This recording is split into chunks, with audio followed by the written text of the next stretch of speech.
નમસ્કાર વિદ્યાર્થી મિત્રો. લાસ્ટ ટાઈમ આપણે લઘુબીજાણુ જનન સુધી ભણ્યા હતા. હવે આપણે પરાગરજથી શરૂઆત કરીએ છીએ.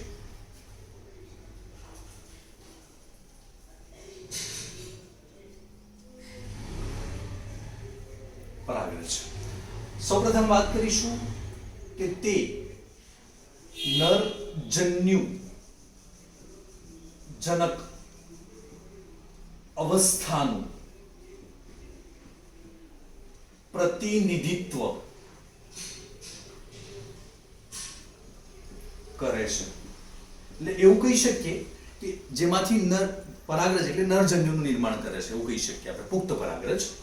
હવે બીજી એક વાત કરીએ, કારણ કે લાસ્ટ ટાઈમ આપણે વાત કરી હતી કે પરાગ માતૃકોષ કે જેને કહેવાય પરાગ ચતુષ્ક, કે જે શુષ્ક થઈને છૂટા પડે છે ત્યારે એ પુખ્ત પરાગરજ તરીકે વર્તે છે. હવે આગળ વાત કરીશું આપણે.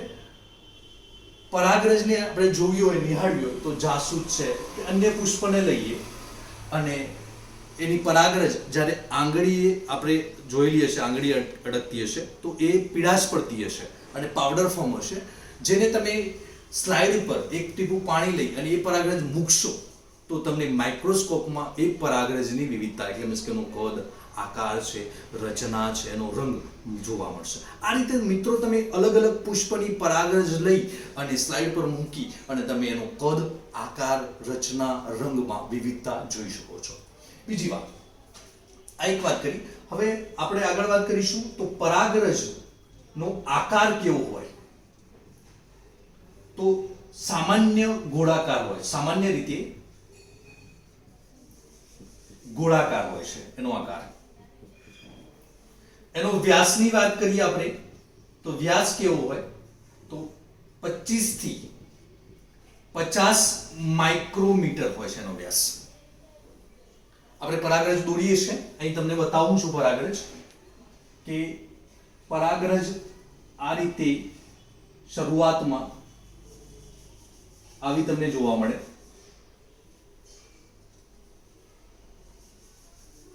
ગોળાકાર, એની અંદર કોષ કેન્દ્ર પણ હોય છે અને અહીં કોષરસ હોય છે.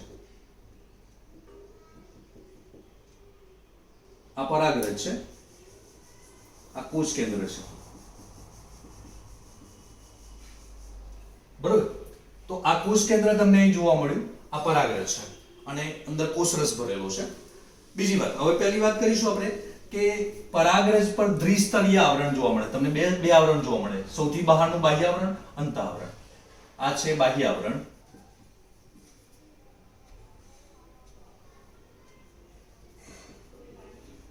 અને આ છે અંત આવરણ. તો બે આવરણ જોવા મળે છે. તો પરાગરજ દ્વિસ્તરીય હોય છે. હવે દ્વિસ્તરીય હોય છે એટલે બે આવરણ ધરાવે છે. એમાં પહેલું આવરણ, પહેલી વાત કરીશું આપણે બાહ્ય આવરણની. ફર્સ્ટ એ કરીને લખીશું બાહ્ય આવરણ.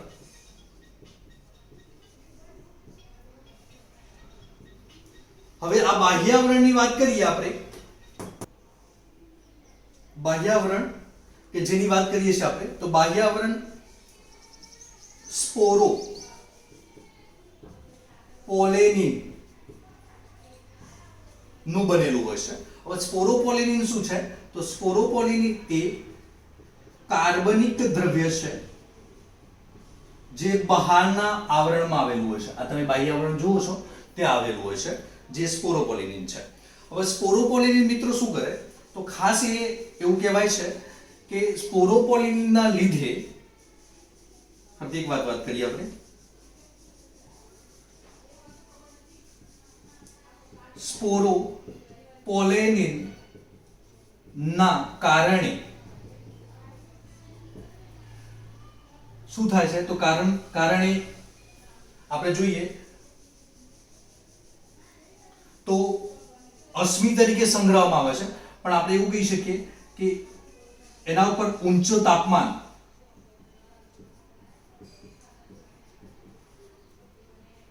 જલદ, એસિડ, બેઝ અને ઉત્સેચકો કે અંતઃસ્ત્રાવ? ફરીથી એકવાર વાત કરીશ કે સૌથી બહારનું આવરણ બાહ્ય આવરણ કે જ્યાં સ્પોરોપોલિનિન છે, જે કાર્બનિક દ્રવ્ય છે. હવે સ્પોરોપોલિનિનના કારણે જ્યારે ઊંચું તાપમાન હોય, જલદ એસિડ હોય કે બેઝ હોય કે ઉત્સેચકો હોય, કોઈ બી પરાગરજને નુકસાન કરી શકતા નથી. એનો મતલબ કે સ્પોરોપોલિનિન એક અગત્યનું દ્રવ્ય છે જે પરાગરજના બાહ્ય આવરણમાં આવેલું છે. બરોબર. હવે બીજી એક વાત કરીશું. સ્પોરોપોલિનિનની વાત આપણે પૂર્ણ કરી. હવે બીજી એક વાત કે બેટા જાજા સ્પોરોપોલિન, અહીં તમે જુઓ છો કે સળંગ બતાવ્યું છે ને સ્પોરોપોલિન.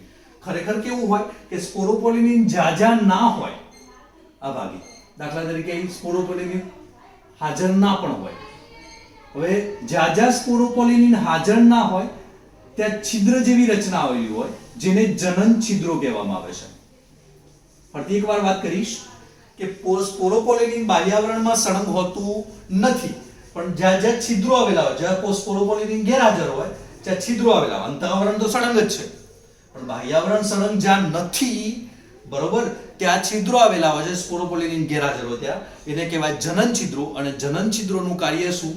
તો જનન છિદ્રો શું કરે કે પુખ્ત પરાગરજ જ્યારે પુખ્ત થાય ત્યારે પરાગ નલિકા આ જનન છિદ્રોમાંથી બહાર નીકળે છે. પરાગ નલિકા જ્યારે આ પુખ્ત પરાગરજ છે એ પરાગાસન પર સ્થાપિત થાય, તમને ખબર છે જેને પરાગનયન કહેવાય, ત્યારે આ જનન છિદ્રોમાંથી પરાગ નલિકા બહાર નીકળે છે. આ જનન છિદ્રોનું કાર્ય છે. બરોબર.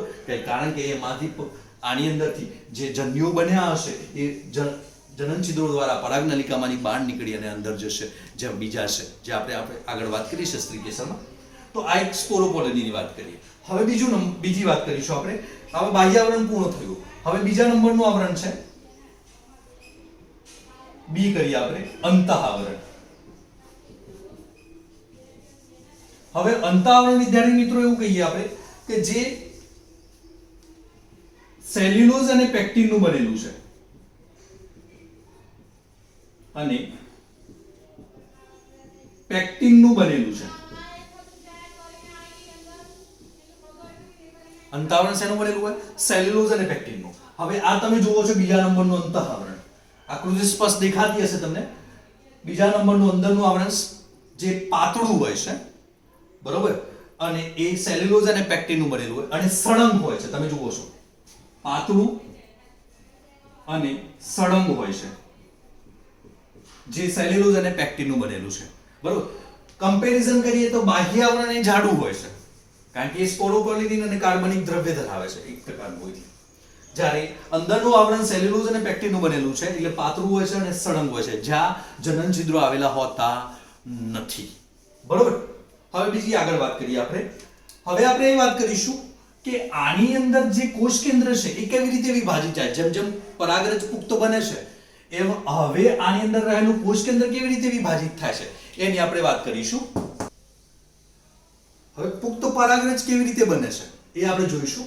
હવે બાહ્યાવરણ અંતઃઆવરણની વાત કરી ચૂક્યા છે આપણે. કોષ કેન્દ્ર પણ છે, કોષ રસ પણ છે, જનન છિદ્રો કે જ્યાં બાહ્યાવરણમાં સ્પોરોપોલિન જ્યાં ગેરહાજર હોય ત્યાં જનન છિદ્રો આવેલા હોય જેમાંથી પરાગનલિકાનું નિર્માણ થાય. આ બધી વાત કરી ચૂક્યા આપણે. હવે પુખ્ત પરાગરજ કઈ રીતે નિર્માણ પામે છે તો તમે જોજો. આ બધી આકૃતિઓ આપણી બુકમાં આપેલી છે, ટેક્સ્ટ બુકમાં. તેમ છતાં આપણે વાત કરીએ. હવે જો બીજી આકૃતિ દોરું છું કે જેની અંદર રસધાનીનું નિર્માણ થશે. બાહ્યાવરણ તો છે જ, આપણે એ બતાવતા નથી કે જનન છિદ્રો અહીં બતાવ્યા છે મેં તમને. હવે તમે જુઓ છો કે કોષ કેન્દ્ર અહીં બતાવેલું હશે તમને અને રસધાનીઓ બે મોટી બતાવી છે. શું છે આ? રસધાનીઓ. આ કેવી રીતે પુખ્ત પરાગરજ બને છે એની આપણે અત્યારે વાત કરી રહ્યા છે. બરોબર. કે આ રસધાનીઓનું નિર્માણ થયું. હવે એ રસધાનીઓના કારણે પરાગરજ છે એ મોટી બનશે અને આ તો તમને ખબર છે કોષ કેન્દ્ર જ છે. ત્રીજી આકૃતિ આપણે દોરીએ. હવે રસધાનીઓનું નિર્માણ થયું એટલે પરાગરજ અંદરથી મોટી થશે. અંતઃઆવરણ છે, બાહ્યાવરણ છે. આગળ વાત કરીએ આપણે તો ત્રાક તંતુઓનું નિર્માણ થશે કે જેના કારણે કોષ કેન્દ્ર વિભાજિત થશે. હવે જુઓ છો તમે કે આ રસધાની છે એ બે ભેગી થઈ ગઈ. આ રસધાની છે સમજો, બરોબર. હવે આ રસધાની છે, બરોબર. હવે એ રસધાની છે એ ભેગી થઈ ગઈ. હવે આપણે વાત કરીશું કે એ કોષ કેન્દ્ર જે હતું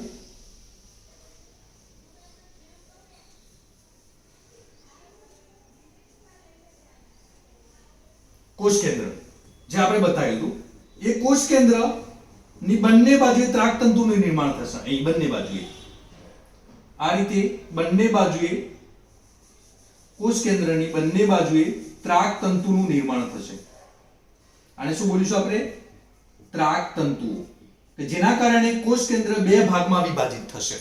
હવે તમે જોજો ચોથી આકૃતિમાં આપણે બતાવીએ છીએ એ પ્રમાણે બે લેયર તો છે જ, આમાં પણ બે લેયર હોય છે.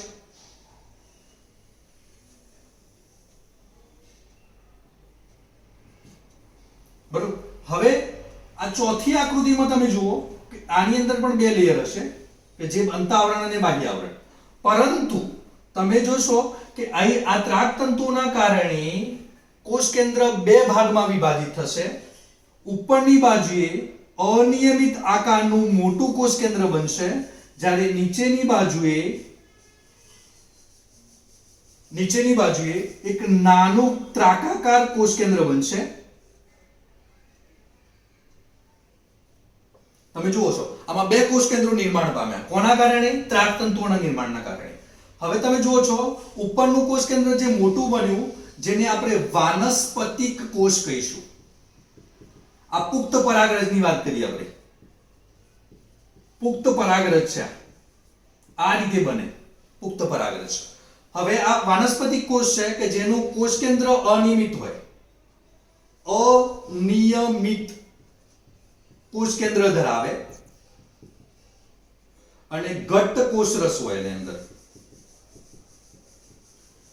જ્યારે આની વાત કરીએ નાનું કોષ કેન્દ્ર જે છે એ ત્રાકાકાર હોય. બરોબર. અને એ ત્રાકાકાર તો છે જ પણ નાનું છે, એટલે આધાર રાખવાનું આ મોટું છે. વાનસ્પતિક કોષ મોટો હોય, જ્યારે નાનું કોષ કેન્દ્ર ધરાવતો ત્રાકાકાર કોષ છે એને જનન કોષ કહીશું આપણે. કયો કોષ કહીશું? જનન કોષ, જે નાનો હોય અને ત્રાકાકાર કોષ કેન્દ્ર ધરાવતો હોય. હવે મિત્રો આપણે જોયું કે પુખ્ત પરાગરજની અંદર બે કોષ કેન્દ્રો છે, એક મોટું અને એક નાનું. મોટું કોષ કેન્દ્ર ધરાવતો વાનસ્પતિક કોષ, નાનું હોય તો જનન કોષ. પણ વાનસ્પતિક કોષ અનિયમિત કોષ કેન્દ્ર ધરાવે છે, જનન કોષ ત્રાકાકાર કોષ કેન્દ્ર ધરાવે છે. હવે આપણે એવી વાત કરીશું કે પરાગરજ હવે પુખ્ત પરાગરજ તો આપણે નિર્માણ પામી જ છે. હવે પુખ્ત પરાગરજ આપણે નિર્માણ પામી. હવે બીજી એક વાત કરીશું મિત્રો કે આવી પુખ્ત પરાગરજ 60% આવૃત બીજધારી વનસ્પતિઓમાં. કઈ વનસ્પતિઓમાં? જ્યારે 40% અન્ય વનસ્પતિઓમાં.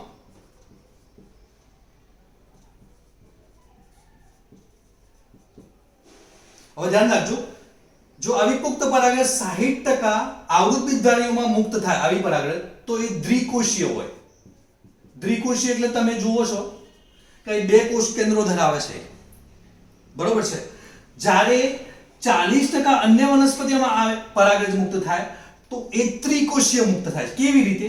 તો આ જે જનન કોષનું છે ને એ સમવિભાજન થાય છે, એવું તમને બતાવું છું.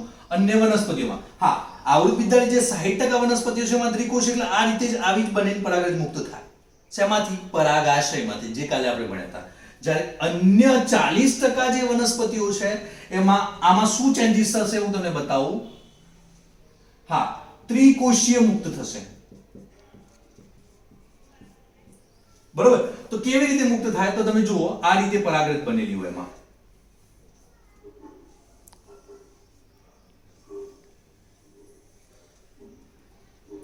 એની અંદર નીચેનું જે જનન કોષ છે એ સમવિભાજન પામશે. પેલું તો અનિયમિત આકારનું કોષ કેન્દ્ર રહેશે જ, જેને આપણે વાનસ્પતિક કોષ કહીએ છીએ. આ 40% માટે જ વાત કરું છું, 60% માટે આ જ છે. જ્યારે જનન કોષનું સમવિભાજન થશે એટલે બે નરજન્યુઓનું નિર્માણ પામે, જેને પૂજન્યો પણ કહેવાય. આનું શું થશે? જનન કોષ જે છે એનું સમવિભાજન થઈ ગયું એટલે તમને ખબર છે એક કોષમાંથી બે બને. તો આ બે સમવિભાજન થઈ ગયા. આ બંનેને હવે શું બોલીશું આપણે? નરજન્યુ. શું બોલીશું? નરજન્યુ અથવા તો પૂજન્યુ. શું બોલીશું? પૂજન્યુ. આવું 40% વનસ્પતિઓમાં જોવા મળે છે. હવે મિત્રો આપણે આ પરાગરજની ઘણી બધી વાતો કરી. બીજી હવે એક વાત કરીશું આપણે.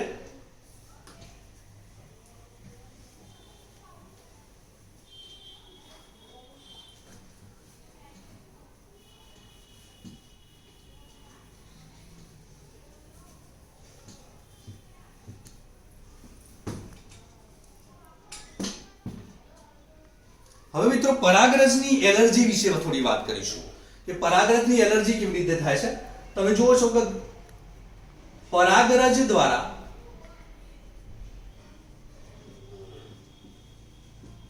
એલર્જી થાય છે. હવે એલર્જીના કારણે તમને ખબર છે આ તો શ્વાસ વાહિકામાં ચેપ લાગે અને જેના કારણે આ પરાગરજના દ્વારા એલર્જી થવાના કારણે આપણને અસ્થમા છે અથવા તો બ્રોન્કાઇટિસ છે, બ્રોન્કાઇટિસ જેવા શ્વસન માર્ગની અનિયમિતતાઓ જોવા મળે છે. એટલે પરાગરજની એલર્જીના કારણે અસ્થમા છે, બ્રોન્કાઇટિસ છે એવી શ્વસન માર્ગની અનિયમિતતાઓ થવાના ચાન્સીસ રહે છે. બીજી એક વાત કરીશું મિત્રો. હવે પરાગરજની એલર્જી તો આપણે એક વાત કરીએ કે ઘઉં ભારતની જાતિ છે, તમને ખબર છે ભારતમાં ઘઉં ઘઉંની સાથે ગાજર ઘાસ જે ભારતમાં આવ્યું. હવે આ ઘઉંની જાતિ તો આપણે જરૂરી છે, પણ એની સાથે આ જે ગાજર ઘાસ આવ્યું જેના કારણે એ ગાજર ઘાસ આપણા વિસ્તારમાં અથવા તો આપણા ખેતરોમાં કે કોઈ બી જગ્યાએ એ એલર્જી પ્રેરતું ઘાસ તરીકે પેદાશ જોવા મળી. એનો મતલબ કે ઘઉંની સાથે એલર્જી તરીકે ગાજર ઘાસ આપણા દેશમાં વહી આવ્યું છે અથવા જોવા મળે છે. તો આ બીજી એક વાત કરી કે એલર્જી પ્રેરક તરીકે. હવે આપણે ખાસ વાત કરીશું કે પરાગરજ પોષક માધ્યમ તરીકે કઈ રીતે કામ કરે છે અથવા તો પરાગરજ પેદાશો શું છે. પરાગરજની પેદાશો કે આપણને ખબર છે કે પરાગરજ છે એ પોષણ માધ્યમ તરીકે કામ કરે છે. એટલે પરાગરજની પશ્ચિમી દેશોમાં તો એની ગોળીઓ છે એની સિરપ બનાવવામાં આવે છે પશ્ચિમી દેશોમાં, બરોબર છે. અને રમતવીરો પણ એ પૂરક આહાર તરીકે એનો ઉપયોગ કરે છે. જે દોડમાં જે રેસ લગાવવામાં ઘોડાઓ હોય છે એના પૂરક આહાર તરીકે પણ પરાગરજનો ઉપયોગ કરવામાં આવે છે. એના ફોટોગ્રાફ્સ તમને પરાગરજની ગોળીઓ સિરપના વગેરેના ફોટોગ્રાફ્સ તમને ટેક્સ્ટ બુકમાં આપેલા જ છે વિદ્યાર્થી મિત્રો. હવે બીજી એક વાત કરીશું આપણે કે પરાગરજ જેમ આપણે બીજનિધિ, તમને ખબર છે બીજનિધિ એટલે તમે જાણો છો કે જેમાં બીજનો સંગ્રહ કરવામાં આવે, ભવિષ્યમાં એ બીજનો ઉપયોગ કરવામાં આવે. એ જ રીતે પરાગરજનો સંગ્રહ કરવા માટે પરાગનિધિ નો ઉપયોગ કરવામાં આવે છે, બરોબર. કે જેની અંદર શું કરવામાં આવે છે કે પરાગરજને સંગ્રહિત કરી અને પ્રવાહી નાઇટ્રોજનમાં સંગ્રહિત કરવામાં આવે અને પ્રવાહી નાઇટ્રોજનમાં -196°C તાપમાને સ્થિર રાખીને એને સંગ્રહિત કરવામાં આવે, જેમાંથી પરાગરજ ભવિષ્યમાં ઉપયોગ આપણે કરી શકીએ છીએ. તો મિત્રો આજે આ પરાગરજ વિશે વાત કરી. હવે આપણે આગળ વાત કરીએ છીએ મિત્રો. હવે પરાગરજની થોડી અન્ય વાત પણ કરી લઈએ આપણે. તો તમે જાણો છો એ પ્રમાણે ઘઉં અને ચોખા, ઘઉં અને ચોખાની વાત કરીએ છીએ આપણે. તો ઘઉં અને ચોખાની અંદર તમે જુઓ છો 30 મિનિટ, એનો મતલબ કે 30 મિનિટ એટલા માટે લખું છું કે ઘઉં અને ચોખામાં 30 મિનિટ પરાગરજ મુક્ત થયા પછી એ જીવિતતા એટલે જીવે છે ખાલી 30 મિનિટ. એ રીતે લેગ્યુમિનેસી,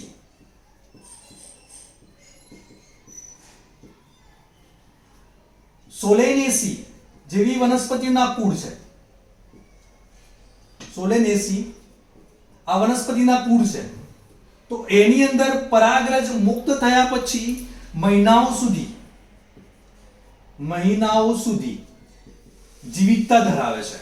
તમે જુઓ જીવિતતા એટલે જીવે છે, કહેવાનો મતલબ કે કોઈ પણ પરાગરજ મુક્ત થાય એટલે પરાગાસન એને ગ્રહણશીલ મીન્સ કે ગ્રહણ કરતું હોવું જોઈએ, એટલે મીન્સ કે પરાગનયન થવું જોઈએ.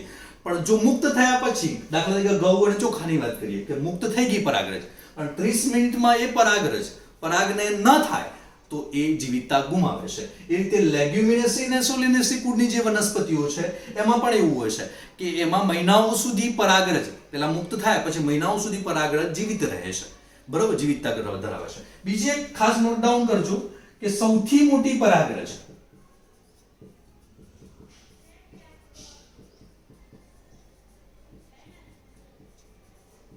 મિરાબિલિસ ની અંદર જોવા મળે છે, સૌથી મોટી પરાગરજ. જ્યારે સૌથી નાની પરાગરજ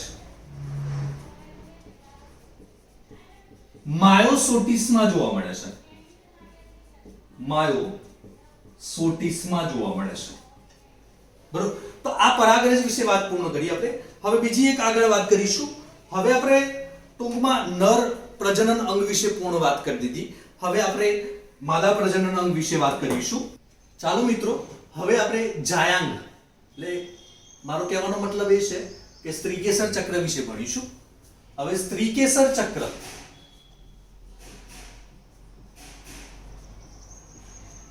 બરોબર, જેને જેમ આપણે કાલે કહેતા હતા પુંકેસર ચક્રને નર પ્રજનન અંગ કહેતા હતા, એ રીતે અહીં માદા પ્રજનન અંગ.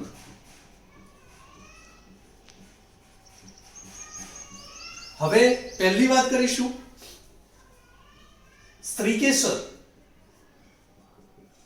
જેને આપણે કહીએ છીએ જાયાંગ. બીજા શબ્દોમાં શું બોલીશું? જાયાંગ, જે માદા પ્રજનન અંગનું પ્રતિનિધિત્વ કહી શકાય. હવે સ્ત્રીકેસર જે છે એ કેવું હોય? તો પહેલા તો સ્ત્રીકેસર તમે કાલે લાસ્ટમાં જોયું છે કે સૌથી પુષ્પનું સૌથી અંદરનું ચક્ર અથવા પુષ્પનું અંદરનું ચક્ર, જેને સ્ત્રીકેસર ચક્ર કહીએ છીએ આપણે. હવે બીજી વાત, સ્ત્રીકેસર એક જ હાજર હોય તો એને શું બોલાય? એક સ્ત્રીકેસરી. પણ એક કરતા વધુ હોય તો એને શું બોલે? બહુ સ્ત્રીકેસરી. આવું તમે ધોરણ 11 માં પણ વાત કરી હશે સાહેબે, આગળ ભણ્યા છો તો એક સ્ત્રીકેસરી અને બહુ સ્ત્રીકેસરી. બીજી વાત કરીએ, હવે ઘણા બધા સ્ત્રીકેસરો હોય પણ જો એ મુક્ત હોય, મુક્ત એટલે જોડાયેલા ન હોય, બરોબર, તો એને કહેવાય મુક્ત સ્ત્રીકેસરી. મુક્ત બહુ સ્ત્રીકેસરી કહેવાય. ફરી એક વાર વાત કરીશ કે સ્ત્રીકેસર એક જ હોય તો એને કહેવાય એક જ સ્ત્રીકેસર. પુષ્પનું સૌથી અંદરનું ચક્ર છે, એક જ હોય તો એક જ સ્ત્રીકેસરી. ઘણા બધા હોય તો બહુ સ્ત્રીકેસરી. જો એકબીજાને સાથે જોડાયેલા ના હોય, મુક્ત હોય તો મુક્ત બહુ સ્ત્રીકેસરી કહેવાય. અને યુક્ત એટલે જોડાયેલા હોય તો એને કહેવાય યુક્ત બહુ સ્ત્રીકેસરી. હવે સૌપ્રથમ આપણે સ્ત્રીકેસરની એક આકૃતિ દોરીએ અહીં.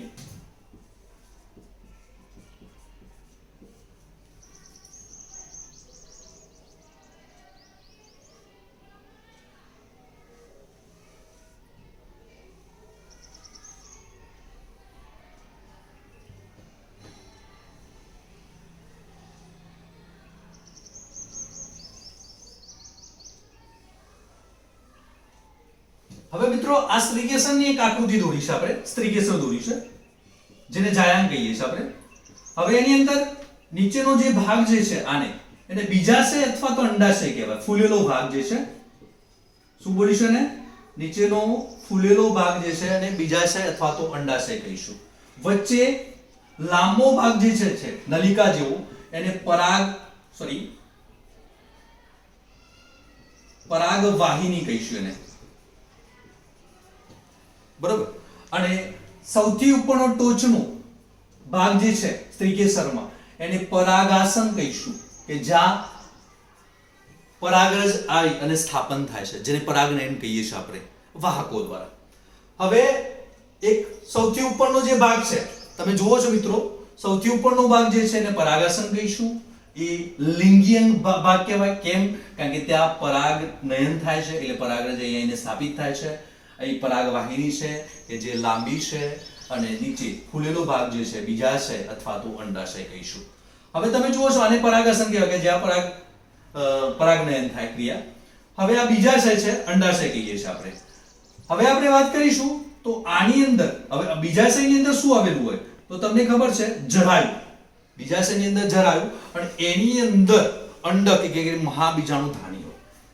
અંડક કેવું હોય તો અહીં એક અંડક દોરીને બતાવું છું. નોર્મલી આપણે આગળ ડિટેલમાં ભણવાના જ છીએ. આને અંડક કહીશું મિત્રો, જેને બીજા શબ્દોમાં મહાબીજાણુધાની.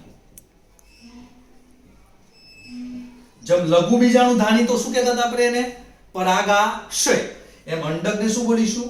હવે અંડકની અંદર આ વચ્ચેનો જે ભાગ હું અહીં ડોટેડ લાઈન બતાવું છું તમને અહીં, એને આપણે કહીશું ભ્રૂણપુટ. બરોબર. તો તમે જુઓ છો કે એ ઉપર તો 3 ભાગ તો જોઈ લીધા આપણે જાહેરના, કે સૌથી ઉપર કે જ્યાં પરાગનયન થાય છે, પરાગરજ આવીને સ્થાપિત થાય છે, એને પરાગાસન કહેવાય. પછી લાંબી નલિકાકાર ભાગ છે એને પરાગવાહિની કહેવાય. નીચેનો ફૂલેલો ભાગ છે એને બીજાશય અથવા અંડાશય કહેવાય. એની અંદર જરાયુ હોય અને જરાયુની અંદર અંડક હોય, જેને આપણે શું બોલીએ છીએ? મહાબીજાણુ ધાની. અને બીજું કે આ ભ્રૂણપૂટ છે, તમે જુઓ છો અંડકની અંદર ભ્રૂણપૂટ છે.